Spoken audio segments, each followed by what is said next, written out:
Ndi n'iteka n'umunezero nsubire ngusuhuze nkwakaze nshuti mukunzi wacu wobandanya kubana natwe ngaha kuri ino mboneshakure imwe rudende igushikiriza amakuru, inkuru ndetse n'ibiganiro bivugwa hirya no hino mu gihugu c'u Burundi no hakurya y'imbibe z'igihugu c'u Burundi mu yandi makungu.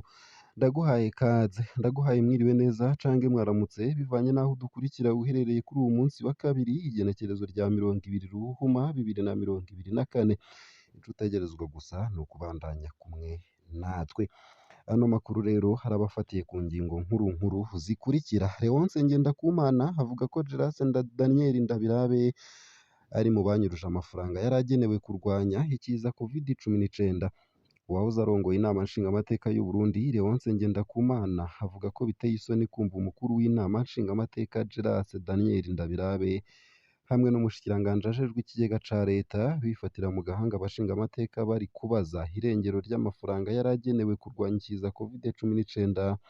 Hama Grace Daniel Ndabirabe agashigikira uwurongoye ikigega ca leta akamukingira ikibaba ngo ntakwirikiranwe, aho vyerekana ko bayasangiye. Ni nyuma yaho Audace Niyonzima arongoye ikigega ca leta avugiye kuri uyu wa kane ko amafaranga arenga imiliyaridi zitatu z'amafaranga y'amarundi hatazi irengero ryayo, hama akagira akasaba abashingamateka ko bobirekera aho kuko atazi ayo mafaranga yazimiriye. Vyinshi kuri ino nkuru ni mukanye mu buryo bw'idonido ntuje kure. Nayo mu ntara ya Makamba abigeme batatu bakiri bato barasambanijwe mu kiringo kidashika ukwezi. Ku bw'amasoko mu butungane abigeme batatu bakiri bato barasambanijwe mu kiringo kidashikana ukwezi mu ntara ya Makamba mu bumanuko bw'u Burundi. Babiri kuri batatu bakoze ubwo bubisha barahagaritswe baracirirwa na sentare y'intara ya Makamba gupfungwa uwo guherayo. Vyabaye vuba, vyabaye kuri Miracle Ndayikeza w'imyaka 19 aturuka ku mutumba Gikuzi muri komine Vugizo. Yagirizwa gusambanya umwana w'umwigeme w'imyaka 3 n'amezi 6. Kubw'ababibonye yaburanye yemera icaha mu rubanza rw'ikibiriraho rwo kuwa 13 Ruhuma 2024. Vyinshi kuri ino nkuru navyo ni mukanye mu buryo bw'idonido ntuje kure. Ico utegerezwa gusa ni ukubandanya kumwe natwe. Nayo hanze y'imbibe z'igihugu c'u Burundi ndi bugushikirize iyi nkuru ivuga ko abategetsi ba Tanzania bashaka kugara ikambi ya Nduta mu kwezi kwa Gitugutu. Abategetsi ba Tanzania batangarije HCR n'amashirahamwe bikorana ko ikambi ya Nduta itegerezwa kugarwa mu kwezi kw'icumi k'uwu mwaka. Uko ibikorwa bizokurikirana barabihawe. Impunzi ziridoga zikanavuga ziti ihonyangwa ry'uburenganzira bwacu, basaba gukingirwa na ONU.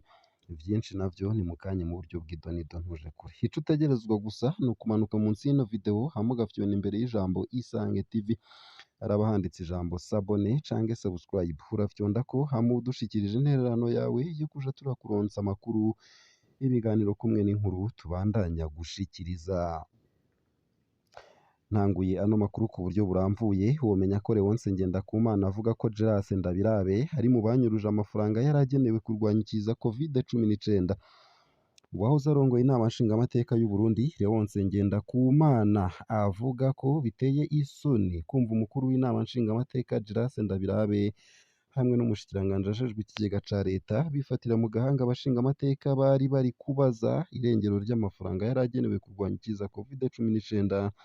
Hama Grace Daniel Ndabirabe agashigikira uwurongoye ikigega ca leta akamukingira ikibaba ngo ntakwirikiranwe, aho vyerekana ko ngo bayasangiye.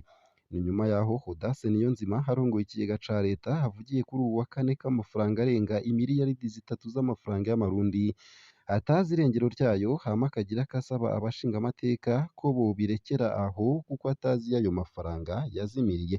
Kubw'inkuru dukesha radiyo RPA ijwi ry'abanyagihugu, Leonce Ngendakumana avuga agira ati birababaje kubona abashingamateka bari kurondera umuco kw'izimira ry'amafaranga, hama umukuru w'inama nshingamateka agaca birekera ngaho kandi ata muco utanzwe. Ayo mafaranga yokoze mu kubaka amabarabara meza, hakubakwa uburaro bwiza, ariko aherera mu mifuko y'akarwi k'abantu badashira inyungu imbere z'abenegihugu. Ikibabaje ubu abashingamateka bakwirikirana inyungu zabo gusa, narirya hariho ibwiriza rivuga ko bagukuye canke bakwirukanye mu mugambwe canke ukikurayo kubera utemeye ivyo bariko barakora uca utakaza ikibanza c'ubushingamateka. Ikindi nuko inzara n'ubukene bituma abashingamateka baba ba seniryo. Abashingamateka bari bakwiye kwibuka ko aho bari bahari kubera abanyagihugu babashizeho bakabakorera ibibateza imbere aho kunyonora amatungo ya leta. Ngayo nguko ivy'iyo nkuru. Nayo mu ntara ya Makamba abigeme batatu bakiri bato barasambanijwe mu kiringo kidashika ukwezi.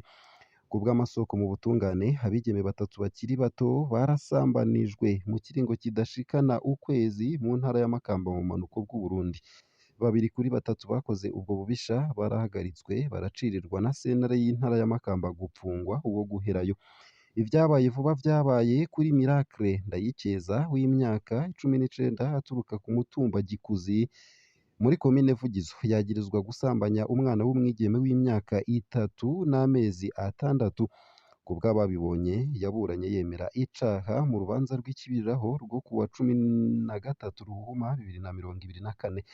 Icariho c'umushikirizamanza wa Repubulika yamwagirije ko yafashe ku nguvu umwana w'umwigeme kuwa 31 Nzero guheze.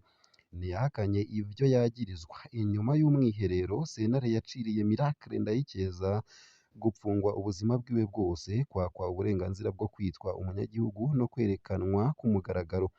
Niko vyamenyeshejwe na rimwe mu masoko yari muri sentare nkuru y'intara umunsi urwo rubanza ruba. Hampande y'ico gihano co gupfungwa ubuzima bwiwe bwose hategerezwa kuriha imiliyoni 5 z'amarundi nk'indishi y'akababaro ku muryango w'uwabuze. Ibice 4% vy'ayo mahera navyo bikazoja mu kigega ca leta. Atarishe ayo mafaranga amatungo yiwe yose azofatwa agurishwe icamunara. Uwundi ni Pacifique Nimpaye, umupolisi wo muri komisariya y'igipolisi ca komine Kibago. Yaciriwe umunyororo wo guherayo no kwakwa uburenganzira bwose bwo kwitwa umunyagihugu kuko yashurashuje umwana w'umwigeme w'imyaka 6. Pacifique Nimpaye yashengejwe mu rubanza rw'ikibiriraho. Uwo mupolisi yarahakanye ivyo yagirizwa nubwo hariho urupapuro rwatanzwe n'ivuriro ritoya rya Bukeye muri iyo komine ya Kibago rwerekana ko uwo mwana w'umwigeme yasambanijwe. Iryo vuriro ritoya rya Bukeye ryari ryatanze kandi mu butungane urupapuro rwerekana ko Pacifique Nimpaye agendana indwara yandukira iciye mu gihimba c'irondoka. Hampande y'ivyo bihano uwo yagiriwe n'ico caha ategerezwa kandi gutanga imiliyoni 5 z'amafaranga y'amarundi azohabwa Francine Kwizera, umuvyeyi w'uwo mwana w'umwigeme. Azoriha kandi ibice 4 vy'iyo ndishi azoshira mu kigega ca leta. Atarisha ayo mafaranga yose amatungo yiwe yose azofatwa agurishwe icamunara. Imirima 2 y'ibigori yegukira uwo mupolisi iri ku mutumba Bukeye ndetse na Jimbi yarahawe uwo muvyeyi w'uwo mwana w'umwigeme. Amafaranga yari mu bubiko bwa banki bw'uwo mupolisi yahawe uwo muvyeyi kugira ngo avuze uwo mwana wiwe. Tubamenyeshe ko ico caha cakozwe kuwa 27 Nzero guheze ku mutumba Bukeye wa komine Kibago. Umwe mu banonosoye ivy'ubuvuzi yabwiye umumenyeshamakuru wa SOS dukesha iyi nkuru ko hakiri kare kugira ngo biboneke ko uwo mwana w'umwigeme yoba yarandujwe kandi ko ari ukurindira amezi 3 inyuma y'ivyabaye. Amasoko mu gipolisi i Makamba akaba avuga ko hari uwundi ugira 3 yasambanijwe ku nguvu ariko badatanze vyinshi kuri we muri uwu mwanya. Ni inkuru itari nziza, ni inkuru kandi inababaje. Nayo mu makuru ariko aravugwa hanze y'imbibe z'igihugu c'u Burundi, ntunyemerere nkushikirize ino nkuru ivuga ko induta mw'ikambi yayo indaro impunzi mu gihugu ca Tanzania, abategetsi ba Tanzania bashaka kugara ikambi ya Nduta mu kwezi kwa Gitugutu.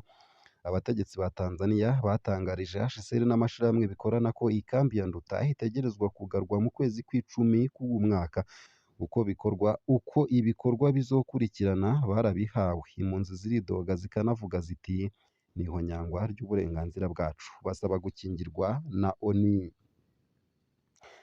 Kubw'urutonde rw'ukuntu ibikorwa bizokurikirana rw'ubushikiranganji bujejwe intwaro yo hagati muri Tanzania, SOS Media Burundi yabonye amashure amashengero n'amavuriro vyose bitegerezwa kuzoba vyugawe mu kwezi kw'icumi kuza vyose bitegerezwa gushirwa mu ngiro n'ubushikiranganji bujejwe intwaro yo hagati mu gihugu bufadikanije na HCR n'amashirahamwe bikorana muri Ruhuma no muri Nyakanga 2024 amashirahamwe na HCR afise urutonde rwo kugara izo nyubakwa imwe ku yindi muri Gitugutu niko urwo rwandiko ruvuga nta vyigwa na bimwe bizohabwa abarundi amashengero yose azoba yugaye n'ikambi ya Nduta izoba yugawe nayo nyene ibimenyetso vy'ibanze mu mpera z'ukwezi kwa Nzero guheze umukuru w'ibiro vy'intwaramiheto za Tanzania yasavye leta gutahukana ku nguvu impunzi z'abarundi azagiriza kuba ziri mu mirwi y'inkozi z'ikibi kurondera ubwenegihugu bwa Tanzania barenze amategeko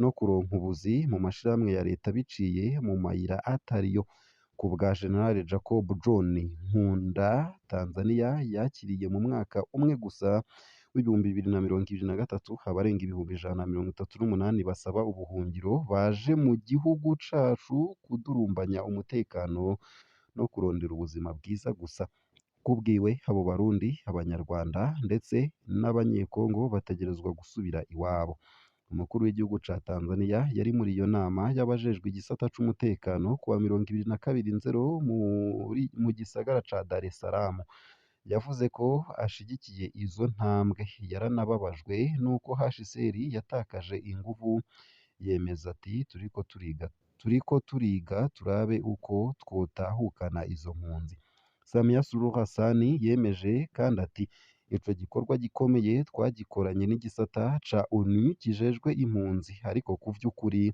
ico gisata ntikigifise inguvu zo gutahukana impunzi nk'uko cabikora ubwa mbere tuzobandanya ibiganiro vya politike n'ico gihugu kugira ngo dutore uburyo bwiza bwo gutahana izo mpunzi uko akaba ariko yashimangiye muri iyo nama iba rimwe mu mwaka yaranavuze ati bamwe muri abo si impunzi kandi baboneka biberaho nk'abanyagihugu b'Abatanzania akamo k'impunzi nimba hari ibihugu bishaka kwakira impunzi nibidufashe nta mahoro ari mu Burundi ikivyemeza nuko abahunguka baguma bagaruka mu makambi y'impunzi ni gute twovuga ko ico gihugu gitekanye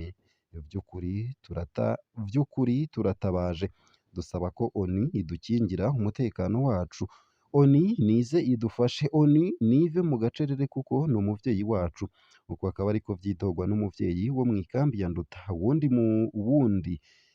Murundikazi abandanya yerekana ayo makenga nyene abantu benshi barishwe batahutse mu Burundi ntituzi iyo tuzota umutwe twahebwe birateye ikigongwe ibyo tubayemwo aha mu ikambi ntitukimenya aho duta umutwe icegeranyo c'abategetsi ba Tanzania gitomora uko bizokurikirana mu kugara izo nyubakwa imwe ku yindi uhereye muri Ruhuhuma cerekana kandi ivyo bikorwa vy'ubuvuzi n'ukwigisha hamwe n'amashengero bizoba bifuswe mu ikambi ya Nyarugusu ku ruhande rw'abarundi iyo kambi wamenya kirimwo n'abanyekongo ngaha akaba ariho nsoreje ano makuru nari naguteguriye hariko avugwa irya nino mu gihugu c'u Burundi no hakurya y'imbibe z'igihugu c'u Burundi ico utegerezwa gusa ni ukubandanya kumwe natwe ni ukumanuka munsi y'ino video hama ugafyona imbere y'ijambo Isange TV haraba handitse ijambo sabone canke subscribe urafyondako hama uba udushikirije intererano yawe yo kuja turakuronsa amakuru ibiganiro kumwe n'inkuru tubandanya gushikiriza ndakwipfurije kugira ibihe vyiza ndetse n'umunsi mwiza